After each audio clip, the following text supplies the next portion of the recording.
तो भगवान परम ब्रह्म परमात्मा के अधीन है। चावल लिया, मक्खन लिया, सभी लोग चल देते हैं।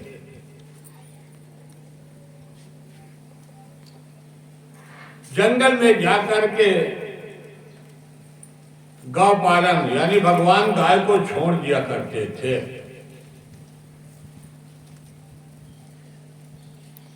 क्योंकि गौ पालन यमुना का सुंदर किराना था और यमुना के सुंदर किनारे हरी हरी गायों के लिए दूब थी। भगवान अपने खेल खेला करते थे। गायें स्वच्छंद होकर के विचरण किया करती थी। दोपहर का समय हुआ। आज दोपहर के समय भगवान के भोजन का समय हो गया। एक जगह सभी मित्र मंडली एकत्रित हुए। सभी ने जो अपने वृक्षों पर रोटी पोटली को टांग दिए थे तभी उतार के एकत्रित किया। पत्तल जंगलों में पर्याप्त था। पत्तलों के थाल बना लिया जाता है। जिसके पास जो भी भोजन था,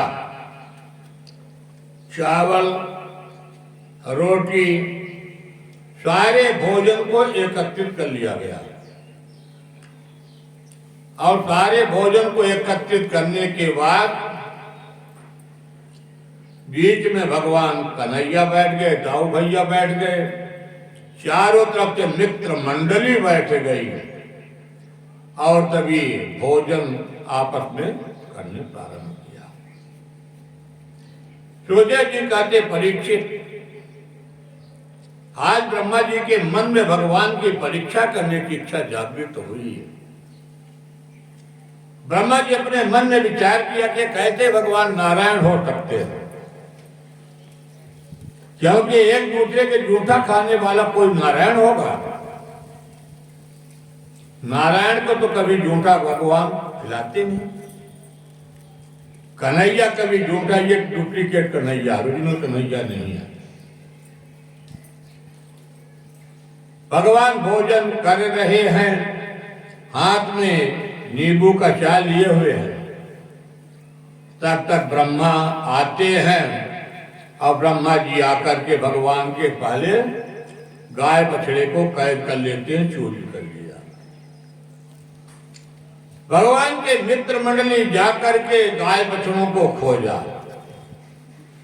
पर गाय बछड़े का पता नहीं चला। भगवान भी जब खोजने के लिए जाते हैं तो गाय बछड़े भी नहीं मिले।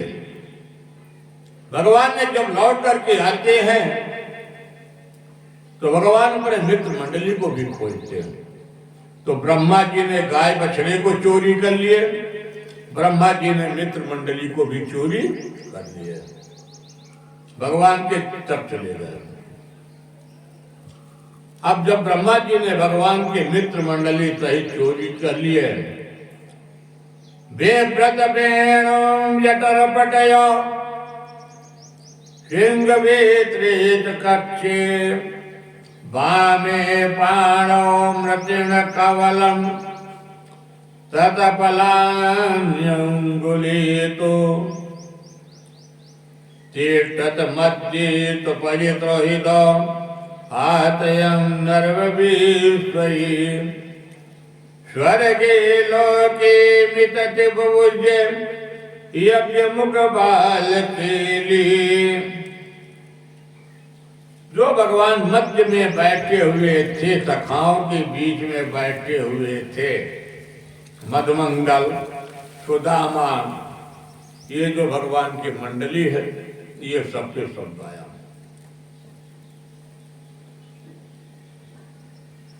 सूर्य जी कहते, राजन परीक्षित,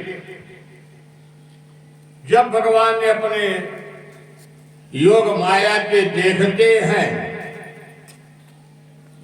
तो ब्रह्मा जी ने क्या करते हैं?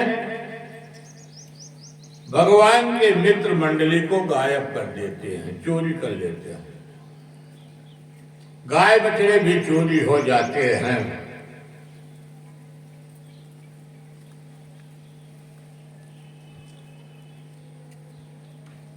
जब ब्रह्मा जी ने सब चोरी कर लिए तो भगवान ने देखा कि बहुत बढ़िया आपने काम किया। तो भगवान ने क्या किया, एक अपना रूप बना करके और ब्रह्मलोक में भी जाके बैठ गए। द्वारपालों से कह दिया कि मेरे बिना आदेश के कोई भी अंदर प्रवेश नहीं करेगा।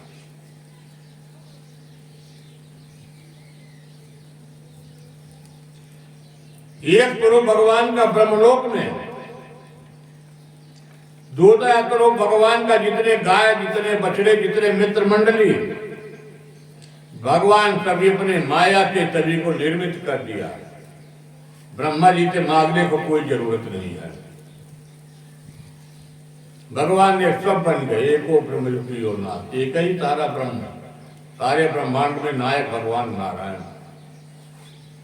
आज भी सारे ब्रह्मांड के नायक ब्रह्मा नारायण ही हैं।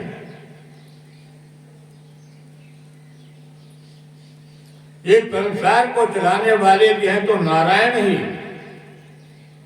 पालनहार है तो नारायण ही, संहार के स्वरूप है नारायण। सिर्फ अंतर यह है कि वह नारायण अपने कार्य का विभाजन किया। जैसे परिवार में समूह होता, कोई कार्यक्रम हुआ, कार्यक्रम का समूह बंटवारा किया जाता, वैसे ही भगवान सृष्टि करने का विभाग दे दिया ब्रह्मा जी को। ब्रह्मा जी को रात दिन शरीर की रचना करते हैं।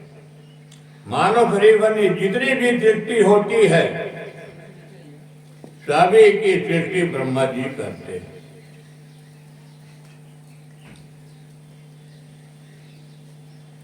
सबकी सुरक्षा पालन हर भगवान नारायण करते हैं।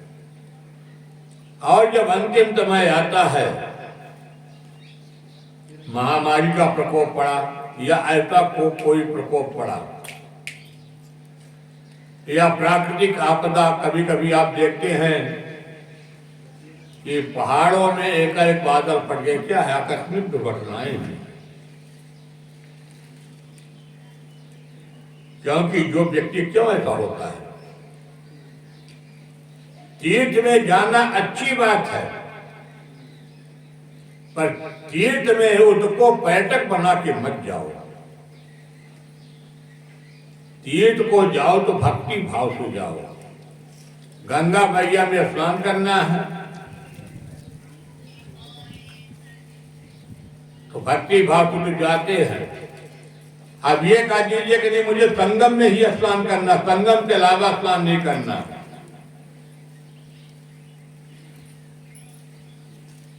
अब यह काम तो गड़बड़ हो जाएगा है? अरे गंगा मैया का इतना बड़ा क्षेत्र है, अराइल से लेकर के पापा मऊ तक कहीं भी बढ़िया फैल करके स्नान करो। एक जगह बढ़ोगे तो धक्का मुक्की होगा, भीड़ भी होगी,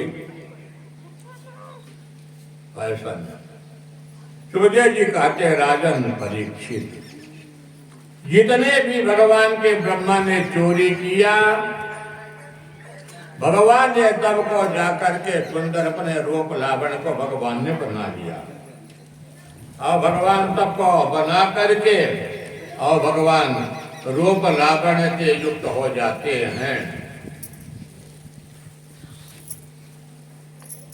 कभी परेशान हो गए। एक वर्ष भगवान ने अपनी लीला किया, भगवान ने एक वर्ष लीला किया। भगवान वृंदावन में आकर के उन माताओं के बीच में स्वयं भगवान नारायण है, गायों के रूप में नारायण है, बछड़ों के रूप में नारायण है, और पुत्रों के रूप में भी हर घर में नारायण है। वृंदावन के हर घर में देखे तो गाय से, बछड़े से लेकर, पुत्र से लेकर सब जगह घर में नारायण नारायण का वास।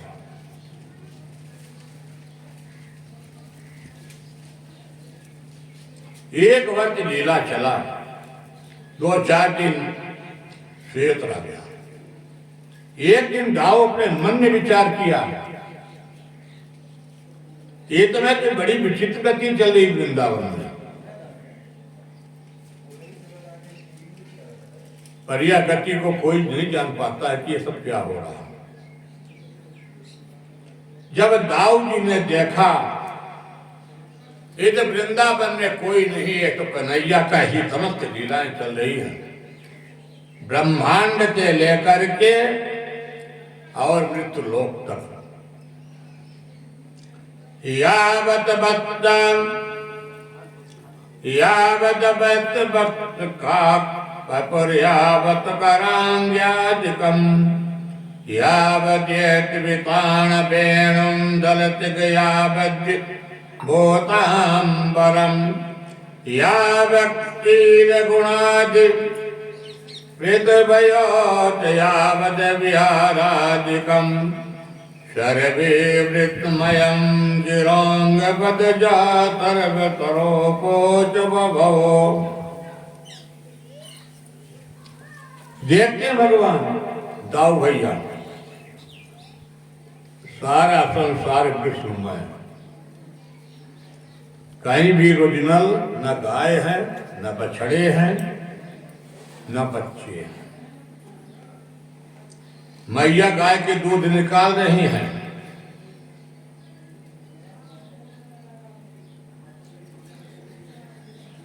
बच्चों के रूप में आज मैया स्नान करा रही है अपने स्वयं परम ब्रह्म परमात्मा, भोजन करा रही है परम ब्रह्म परमात्मा का, बच्चों के बीच में खेल रहे हैं भगवान परम ब्रह्म परमात्मा, जंगलों में गाय के बहाने परम ब्रह्म परमात्मा,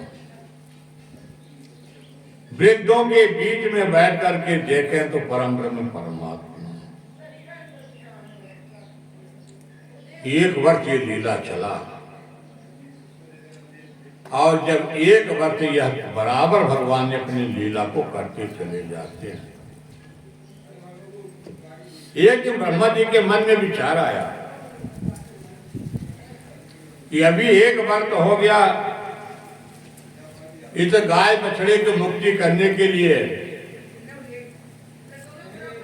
नंद का लाला लौट करके अभी तक तो आया नहीं, चलो देखे नंद का लाला वहां कर क्या रहा है। जब ब्रह्मा जी लौट करके आते हैं, देखते हैं,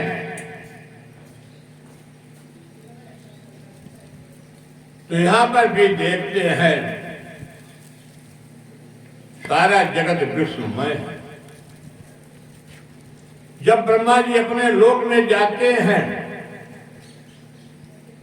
तो ब्रह्मा जी के भी गद्दी में विधाता बैठे हैं, ब्रह्मलोक में भी उनका पदार्पण।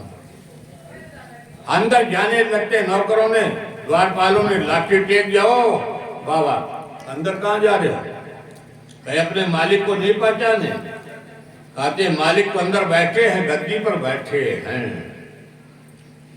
भगवान ने ऐसा क्यों किया? सुखदेव जी कहते हैं राजन परीक्षित, जो व्यक्ति भगवान के भक्त को छीनता है, भक्त को भगवान से अलग कर देता है, चाहे कितना बड़ा देवता क्यों ना हो, भगवान भी उसको उस पद से ही लौटा करके सारे चक्कर लगवाते हैं, भगवान भी लौटा देते हैं, क्योंकि भगवान के मित्र मंडली को उन्होंने ही भगवान से अलग किया है। और जब भगवान से अलग किया तो भगवान ने सभी को उनको भी अलग किया। ब्रह्मा जी ने एक साल जब पूरा हुआ, एक दिन सुंदर सुरक्षित गायों को लेके आते हैं, भगवान के चालित वेद मंत्रों से भगवान की स्तुति करते हैं। भगवान के चालित वेद मंत्रों से स्तुति किया,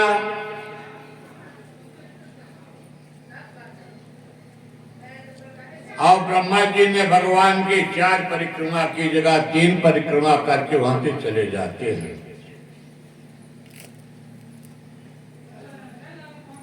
ब्रह्मा जी ब्रह्मा भगवान नारायण केवल 3 परिक्रमा देते हैं। सुखदेव जी कहते राजन परीक्षित,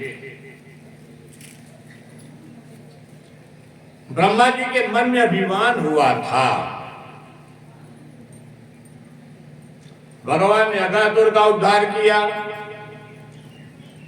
बत्तासुर का उद्धार किया, सभी एक एक राक्षसों को भगवान ने उद्धार किया। आज भगवान उधर 40 मंत्रों से स्तुति किए, भगवान अपनी मायाओं को समेटा, वास्तविक में आकर के तभी भगवान की जो मित्र मंडली है वो प्रकट हो गए। गाय बछड़े मित्र मंडली तभी प्रकट हो गए। अब भगवान अपनी मायाओं को समेट लेता है। सुखदेव जी कहते हैं राजन परीक्षित,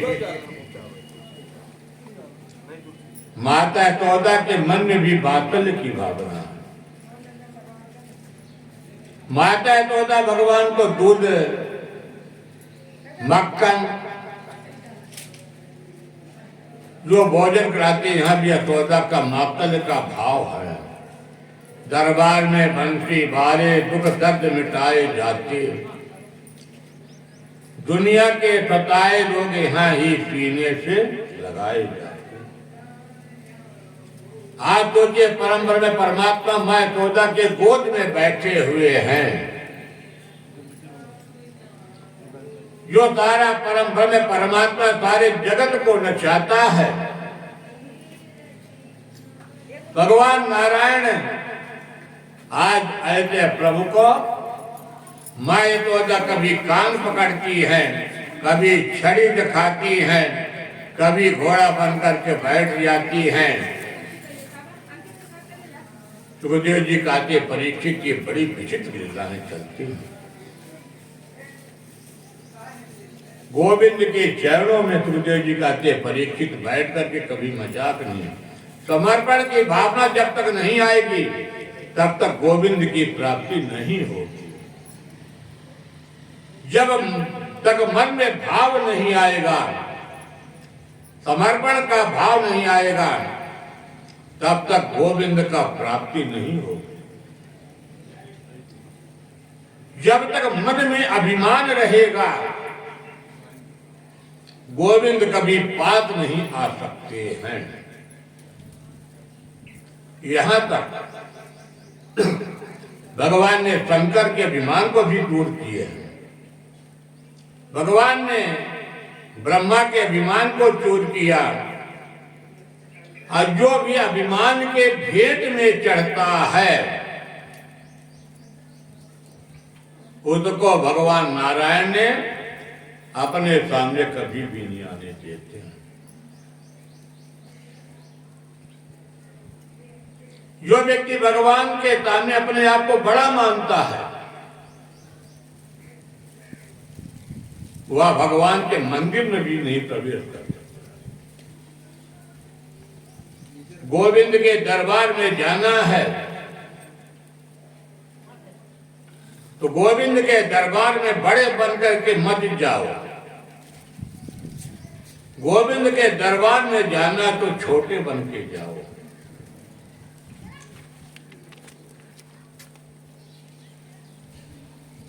गंगा जी में स्नान करना है, इतना जितनी मेला चल रही है,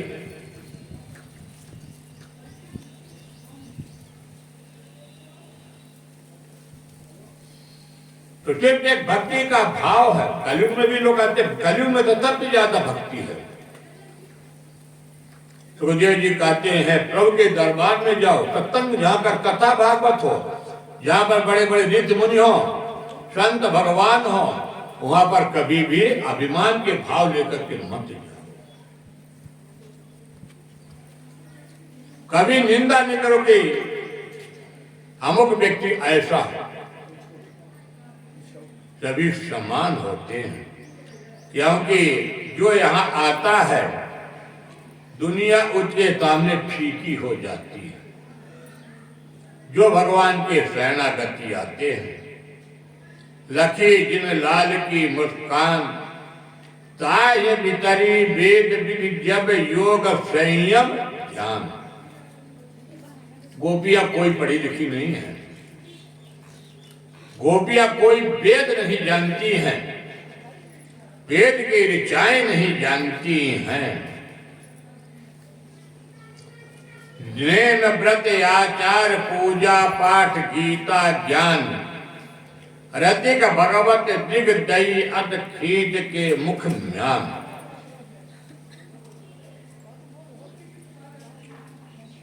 परंतु मन में एक चीज है, भगवान के प्रति समर्पण की भाव। आप कोई वेद मंत्र नहीं जानते, कोई पौराणिक मंत्र नहीं जानते,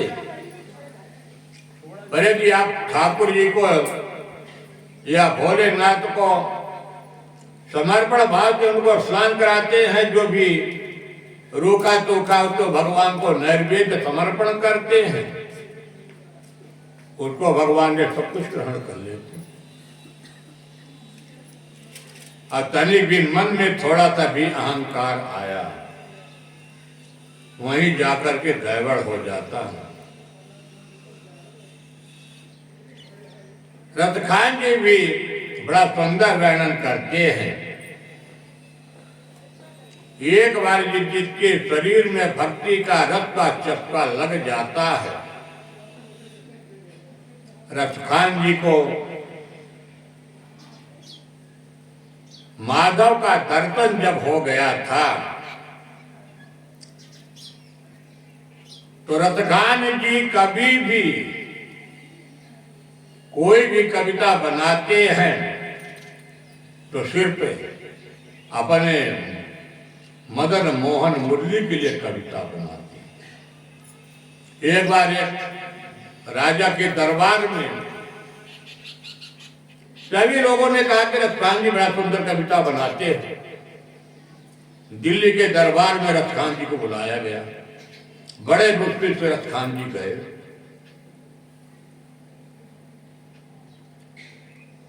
रतखान जी जाकर के जब वहां का बादशाह बोला, रतखान जी मैंने सोचा कि आप बड़ी सुंदर कविता बनाते हो।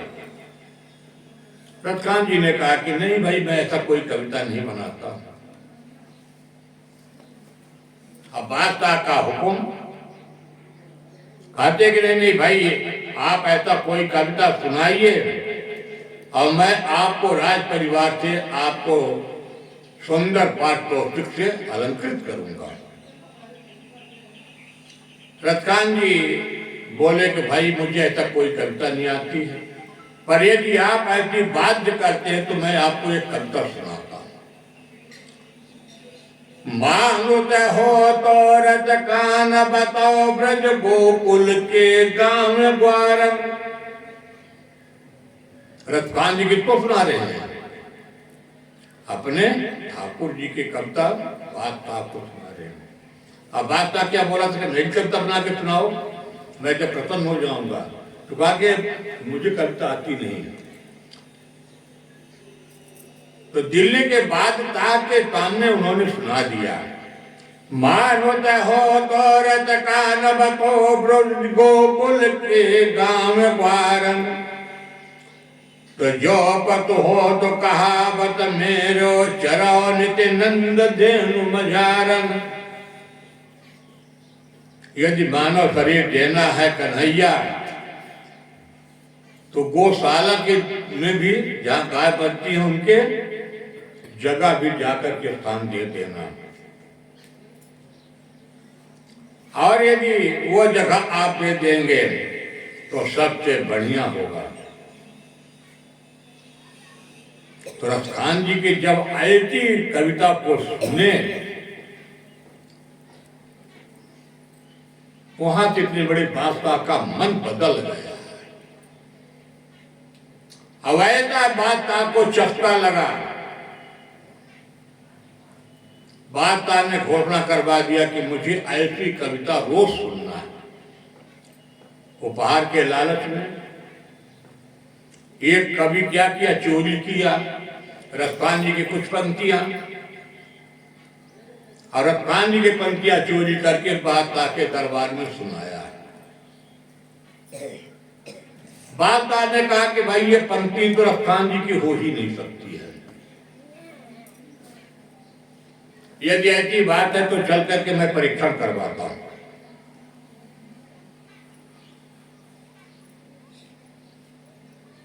उस दिन से बादशाह, दिल्ली का इतना बड़ा बादशाह को शस्त्रा लगा, एयर कंडीशन को त्याग करके भगवान को शरणागति दिया है।